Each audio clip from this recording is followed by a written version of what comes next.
Back to our channel RS public school Bharat for distant learning. कल हम लोगों ने देखा था नाज़ीवाद और हिटलर का उदय, ये हमारा चैप्टर था। और आज कल हमने उसका इंट्रोडक्शन देखा था और आज हम लोग देख रहे हैं वाइमर गणराज्य का जन्म। वाइमर गणराज्य का जन्म, गणराज्य मतलब समझते हैं आप लोग? जैसे राजशाही खत्म पहले चलती थी, राजशाही खत्म होने के बाद प्रजातांत्रिक शासन आया, तो प्रजातांत्रिक शासन को ही गणराज्य बोला जाता है। इंडिया इज ऑल्सो गणराज्य, भारत भी एक गणराज्य देश है, ठीक है ना।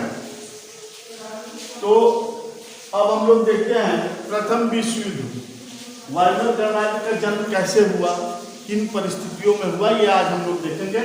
तो प्रथम विश्व युद्ध जो है हमारे 1914 से 1918 में लड़ा गया।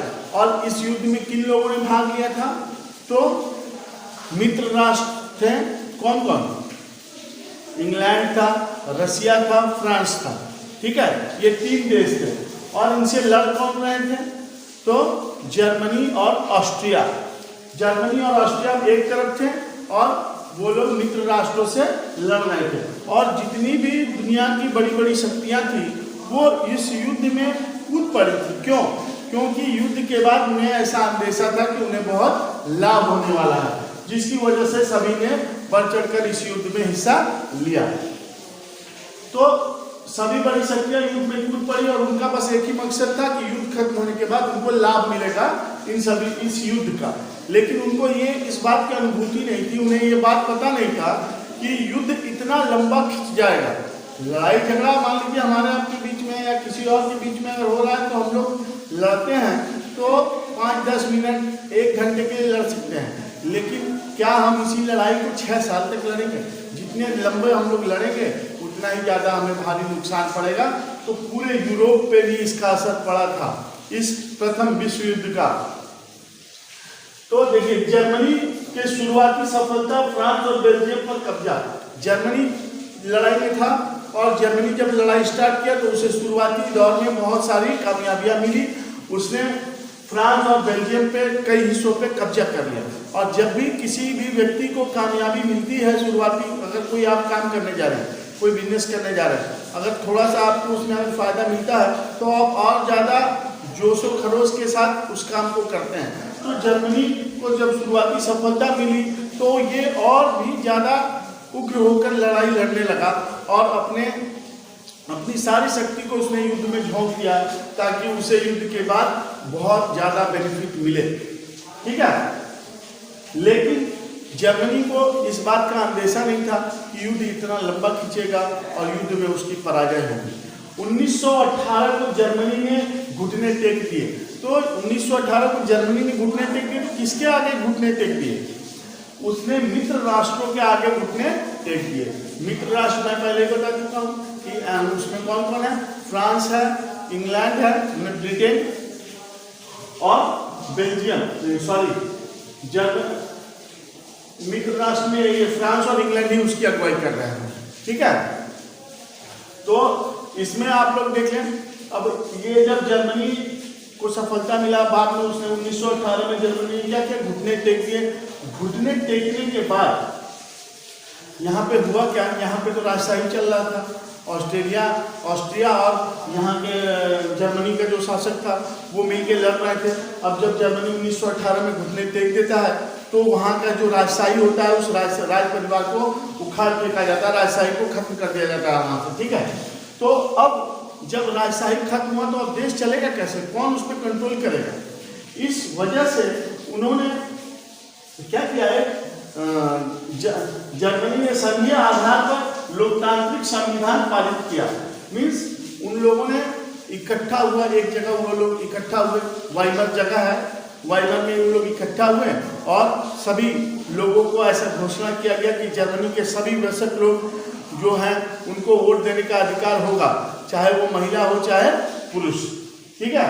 लेकिन जो ये संघीय आधार मतलब समझते हैं कि जनता ने अपना प्रतिनिधि चुना और वो प्रतिनिधि एक जगह इकट्ठा होकर अपने देश को कैसे चलाया जाएगा इस पर विचार करते हैं।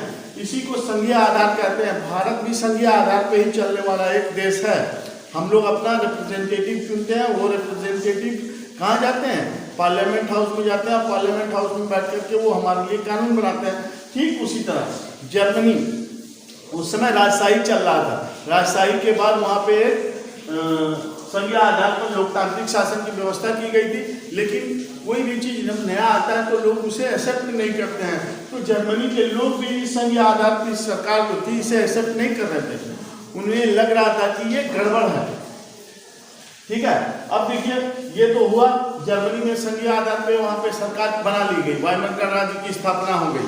ठीक है, हमारा आज का टॉपिक ही है वाइमर गणराज्य की स्थापना।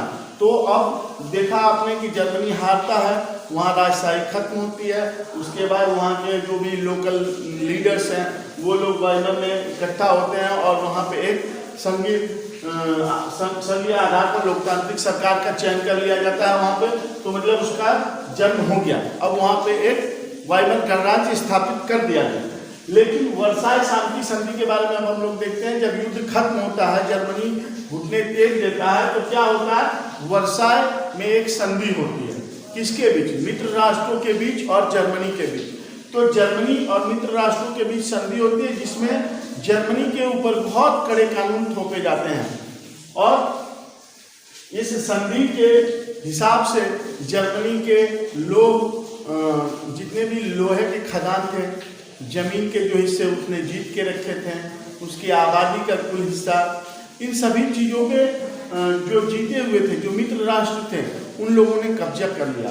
और कब्जा क्यों किया, क्योंकि वर्साई की संधि में ये साबित किया गया कि जर्मनी ही प्रथम विश्व युद्ध के लिए जिम्मेदार है और जितना भी नुकसान हुआ है विश्व युद्ध में, उसका भरपाई कौन करेगा, जर्मनी करेगा। और जर्मनी पे 6 अरब पाउंड का एक कर्ज भी लाद दिया गया कि इसको आपको चुकाना है। ठीक है, और जर्मनी के बहुत बड़े हिस्से जहाँ पे मिनरल्स थे उस पे मित्र राष्ट्रों ने कब्जा भी कर लिया था और वहाँ का जितना भी आमदनी होता था वो मित्र राष्ट्र आपस में बांट करके अपने युद्ध के घाटे को मेंटेन कर रहे थे। ये वर्साई की संधि के हिसाब से था।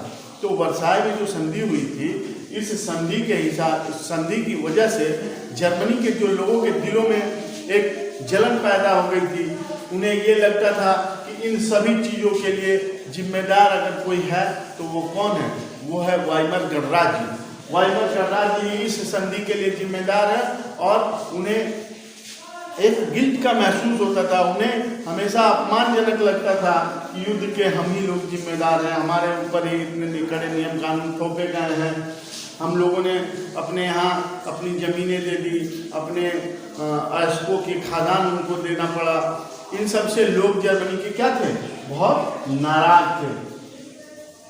अब युद्ध अपराध के तहत जर्मनी को जिम्मेदार ठहराया गया था। ये मैंने पहले आपको बताया, वर्साई संधि, वॉर कॉज गिल्ट, युद्ध अपराध के तहत जर्मनी को ही जिम्मेदार ठहराया गया। और जर्मनी को जिम्मेदार ठहराया जाएगा तो कर्जा किससे लिया जाएगा, जर्मनी से ही लिया जाएगा ना, वसूली भी जर्मनी से होगा, क्योंकि जर्मनी ही को मित्र राष्ट्रों ने जिम्मेदार ठहराया था कि आपकी वजह से ही 1914 से 1918 तक जो लड़ाई लड़ी गई है ये आपकी वजह से लड़ी गई है, जर्मनी ही प्रथम विश्व युद्ध का जिम्मेदार था।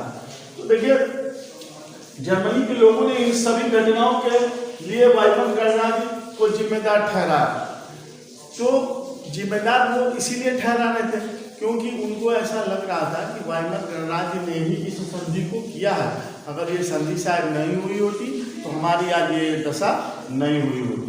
ठीक है, तो अब आपको इस हेडिंग से आपको समझ में आ गया होगा कि परिस्थितियां बदली, युद्ध हुआ, युद्ध में जर्मनी हारता है, हारने के बाद वहाँ की राजशाही खत्म होती है और राजशाही खत्म होने के बाद वहाँ के लोकल लीडर्स मिलकर वहाँ संघीय आधार पर एक लोकतांत्रिक सरकार का चुनते हैं जिसके तहत वाइमर गणराज्य का जन्म होता है। और वाइमर गणराज्य युद्ध खत्म करके वर्साई में एक शांति संधि करती है मित्र राष्ट्रों के साथ, जिसके तहत युद्ध अपराध का बोध होता है जर्मनी के लोगों को और जर्मनी के लोगों को गिल्ट महसूस होता है और वो लोग हमेशा अपने आप को नीचा देखते हैं, लोग उन्हें उल्टे सीधे कमेंट्स पास करते हैं जिसकी वजह से वो लोग नाराज थे। ये सभी कारण आस्ते आस्ते आप देखेंगे कि चलते चलते क्रमशः एक ऐसा माहौल पैदा करेंगे जिसमें हिटलर आएगा और हिटलर का उदय होगा और हिटलर लोगों को यह आश्वासन देगा कि मैं आपकी खोई हुई इज्जत वापस लौटाऊंगा पूरी दुनिया में जर्मनी की, और जिससे लोग खुश होकर के जर्मनी के तानाशाह हिटलर का लोग क्या करेंगे, उसके पक्ष में लोग हो जाएंगे और आस्ते आस्ते हिटलर का कद बढ़ता ही जाएगा। ठीक है, तो ये हमारा आगे जब हम लोग प्रोसीड करेंगे चैप्टर में आगे बढ़ेंगे तब हम लोग देखेंगे। आज के लिए बस इतना ही। Thank you.